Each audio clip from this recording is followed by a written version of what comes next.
All right, let's jump right into this explainer and uncover the actual historical reality of Siddhartha Gautama. We constantly see those statues of the Buddha, right? Peaceful, serene, seemingly completely detached from all the chaos of the real world. But the real man was profoundly shaped by the gritty landscape of ancient India.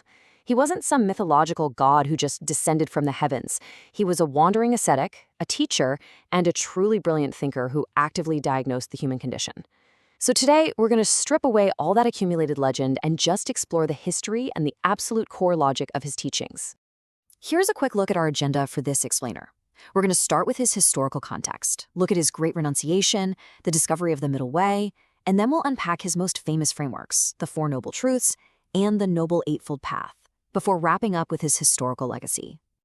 So, Section 1, the spiritual landscape of ancient India. Now, what's really fascinating here is that modern scholars confidently agree Siddhartha existed as a real historical figure. The ancient Indians, well, they were honestly a lot more focused on deep philosophy than keeping exact historical chronologies. But as scholars like Michael Carruthers point out, the general outline of his life is considered rock-solid history. We know for sure that he searched, he taught, and he lived a pretty extraordinary life. To put things into perspective, Siddhartha lived in the eastern Indo-Gangetic plains roughly around the 6th or 5th century BCE.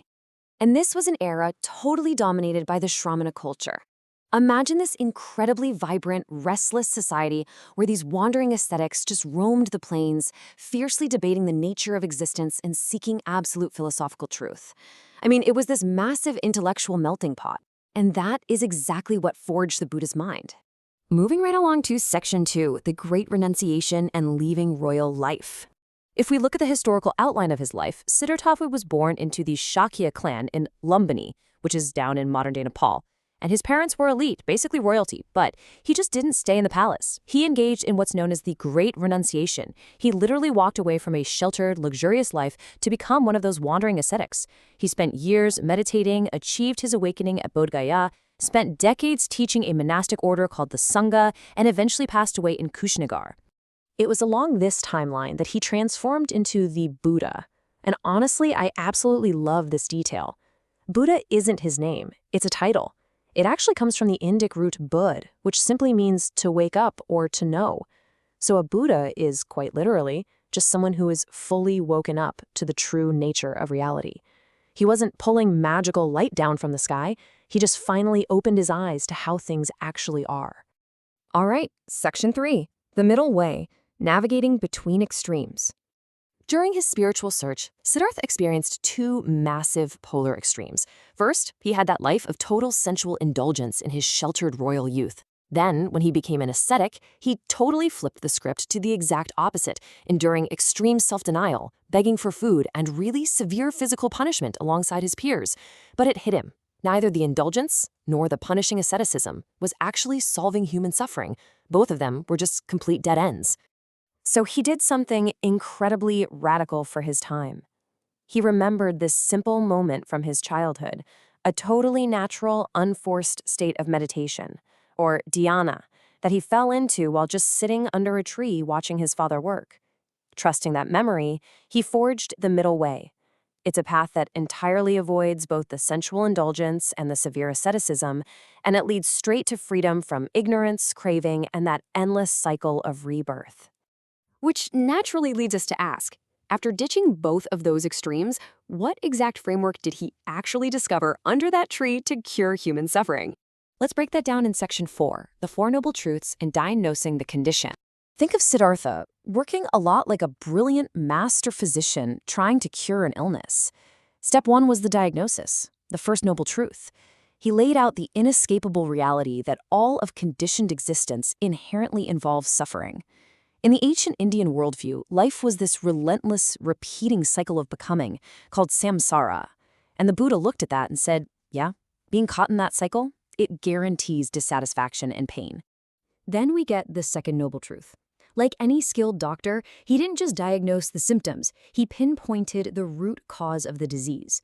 He explained that it's human craving, our ignorance, and unwholesome mental states that actually tie us down. They are literally the chains that bind us to this endless cycle of suffering. But here is where it gets incredibly hopeful. The third noble truth is his prognosis. He stated that a complete cure is absolutely possible. If the root causes are craving and ignorance, well, then stopping that craving leads directly to liberation. And in Buddhist terms, that ultimate freedom, that total awakening, is what we call nirvana. Finally, we reach the fourth noble truth, which is his prescribed medical treatment for the human mind. Because, knowing the disease and knowing the cure is great, but you still have to actually take the medicine, right? This specific treatment plan to reverse our bondage brings us to his most famous structured framework. That brings us to Section 5, the Noble Eightfold Path, the treatment plan. Now, looking at these 8 elements, you have to understand this is not some sequential checklist where you just tick off right speech and move on to the next one. Not at all. They are a unified, incredibly rigorous daily training of the mind. They all work together at the exact same time. It blends ethical training, like right speech, action, and livelihood, ensuring real kindness toward others, with profound intellectual and mental development. And to actually pull off this eightfold path, you need intense mental focus. Meditative practices are the absolute core of this. We're talking about specific things like sense restraint, anchoring the mind through continuous mindfulness, and entering those incredibly deep states of concentration, or jhana. It is literally a total rewiring of how a human being actually interacts with their own consciousness. Let's wrap up with Section 6, his historical legacy and the massive shift in human thought. The Buddha developed some incredibly complex, truly revolutionary concepts. He taught the 5 aggregates, or skandhas, which basically breaks down our illusion of a solid self into constantly shifting mental and physical processes. He introduced dependent origination, this brilliant idea that everything only comes into being depending on other factors, meaning nothing has a completely independent existence. And to make sure all this profound knowledge didn't just fade away, he built a massive monastic order, the Sangha, which has successfully carried these teachings forward for millennia. Siddhartha Gautama lived to the impressive age of 80. Just think about that.